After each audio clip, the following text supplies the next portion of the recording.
Well, the African Association, the Coalition for Digital Africa, has launched an initiative aimed at strengthening internet infrastructure across Africa, undertaken by the Internet Corporation for Assigned Names and Numbers, ICANN, and in collaboration with the Association of African Universities, AAU.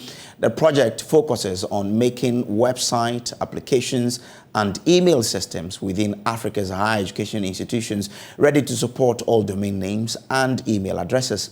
Now, at the launch of the project at the headquarters of AAU, the Vice President in charge of Global Stakeholder Engagement for ICANN, Pierre Dangino, explained that the project is set to create awareness of universal acceptance within higher education institutions in Ghana and across Africa. Joining me in studio is Pierre Dangino himself, Vice President of ICANN, and Samad Hussein, Senior Director IDN and AU Programs of Global Domains Division.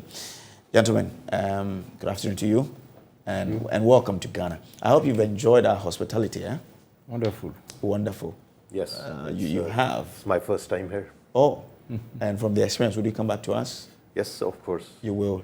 Okay. All right, let me start with you, Dangino. Yes. So what are we looking at? What's the focus of this project, really? Thank you for the opportunity. And like we said, the ICANN, which is the Internet Corporation for Assigned Names and Numbers, does a few things, you know. It's about the internet, actually. Okay. It's about, the technical operation of the internet, but it's also about what we call the policy surrounding these unique resources that really make the internet function. Why do I say this? It's because internet is, the way we see it today, we should just understand a little bit that it's about, numbers and names. It's about names because when you look for information, you type, for your website, www.au.gh, for instance. Machine they don't understand that language. You need to put it into, machine readable sort of language.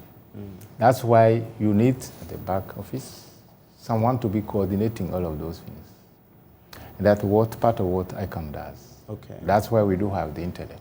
Okay. It's because of that technical operation, of course, with what we call the root server, all of those norms that we do have, that makes the internet, works.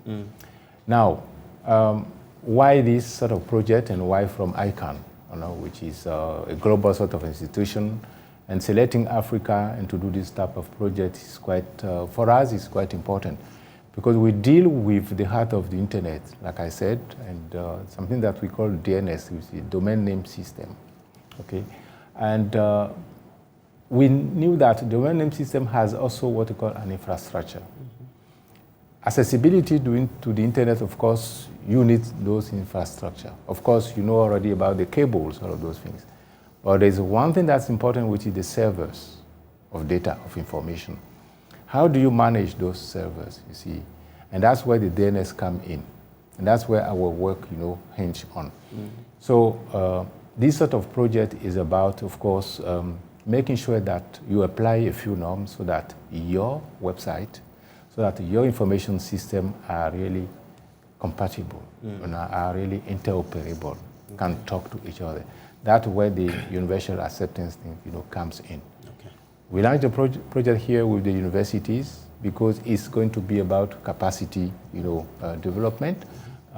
It's about, having the appropriate skills that will, help us, secure, of course, our system, but at the same time make them, compliant. So we are glad that Association of African University accepted to join us, to start this project, that we launched today. Yeah. Let me bring in Samad here. Samad, how relevant will this be to African higher educational institutions in Africa?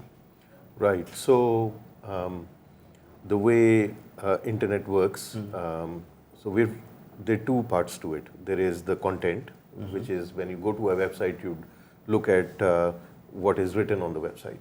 But before you can get to the content of the website, you have to type in the address. So it's very important that the addressing system is also usable by everyone so that they can get to their destination. Africa is, we have about more than 2,000 languages spoken in Africa. It's a very multilingual continent. Even in Ghana, for example, there are about 80 languages which are spoken. And when people are communicating online, they want to communicate in the same way as they are communicating in person. It's a virtual environment, but there is a need for people to use their own languages on internet, like they use when they're talking to each other in person.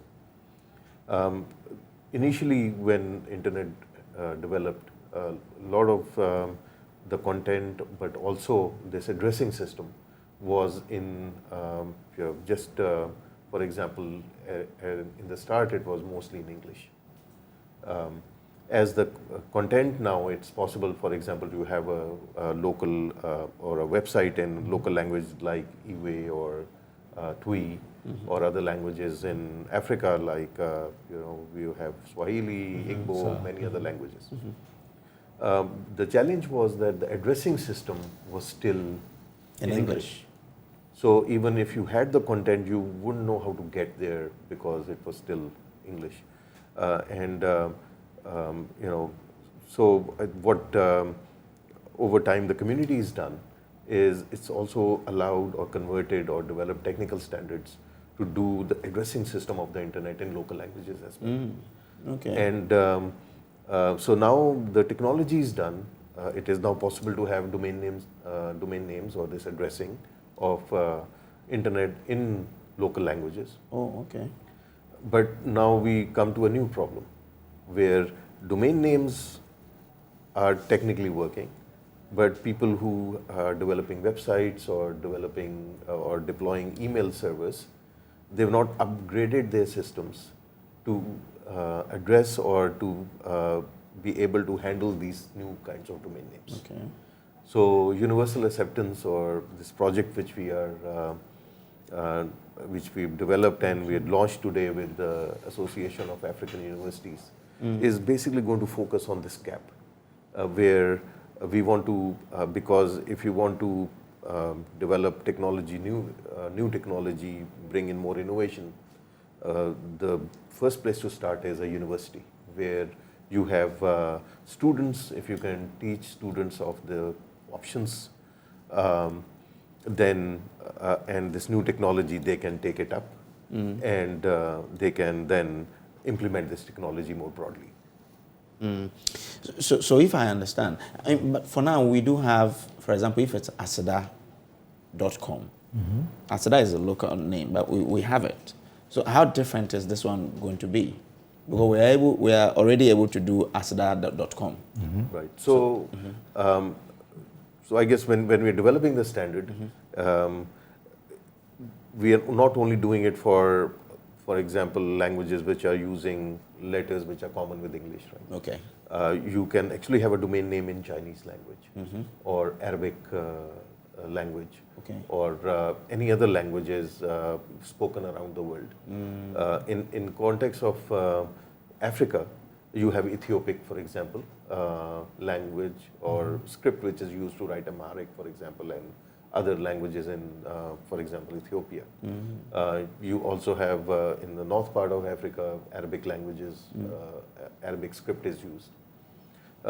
In many other parts of Africa, you actually have French, or as I said, you have in, for example, Swahili, or even in Ghana. Okay, so if we come to Ghana, say so Chi. if you have to write characters which are beyond what is just used in English, you would need this new internationalized domain name standard. Okay. Even writing French, for example, if you want to write it properly, it has all these accents and the C with Cedia. You can't write that in a domain name in a more traditional domain name. Okay. But if you really want to have a proper French or Twi or representation of a domain name in these languages, you need to then switch to this new standard which has been developed, which allows domain names to be used in all the local languages. Okay. So what does it bring to African University, for example? So that now, okay, I can get a website in my local language.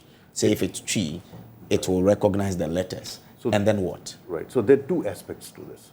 One is the actual outreach and the social aspect, and then the other is the economic impact. From a social side, if you are able to do a domain name or this address of a website in a local language, you can reach much more people.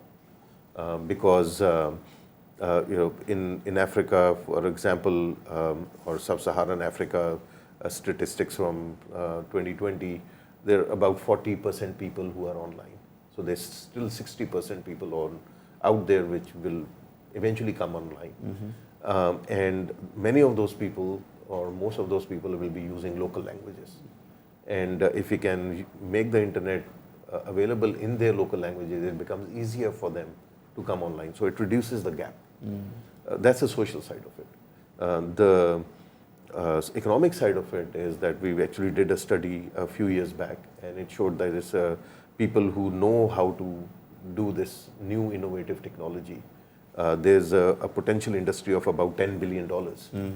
So the new students who are graduating, if they have this kind of ability to learn and develop these kind of solutions, there is good opportunity for them out there. Okay. So you, Pierre, have we started implementing this? If I'm a university student, how do I take advantage of this? Well, we are launching this today, and this is the first time we are doing this in Africa, which is going to be something that is quite practical in terms of project management. There are a few activities that are lined up, but like I said, it's about building capacities there. So we are going to be targeting, of course, the university. I mean, in terms of network operators within the universities. Those who are in charge of the information system and all the 400 universities. So what we are going to do is, screen those systems and see whether they are really responding, to the universal acceptance. Okay. So this is something that they are going to do, and if, of course, they are not, those systems are not really compatible to universal acceptance, they will have the tools, to be able to actually work on those to make them, So at least we are expecting this to happen in the coming 6 months or 1 year. We are going to see, the transformation of the information system and something that he said, the skills that they are going to get, they are going to be using these skills, after university. Okay. We want to put it also in the curricula of the university. Okay. For that matter. This will be a very great thing for African universities especially. So grateful to you guys for doing this, and I wish you all the best. Thank you you for passing through our studios here. Yeah, Thank you. And continue to enjoy our hospitality, the Ghanaian hospitality. Thank So you heard from Pierre Dangino. He is Vice President of ICON, the Internet Corporation for Assigned Numbers and Numbers. And also Samad Hussein, he is Senior Director, IDN and UA Programs, Global Domains Division of ICON there. My name is Samuel Kojobre. Thank you for being with us. We'll take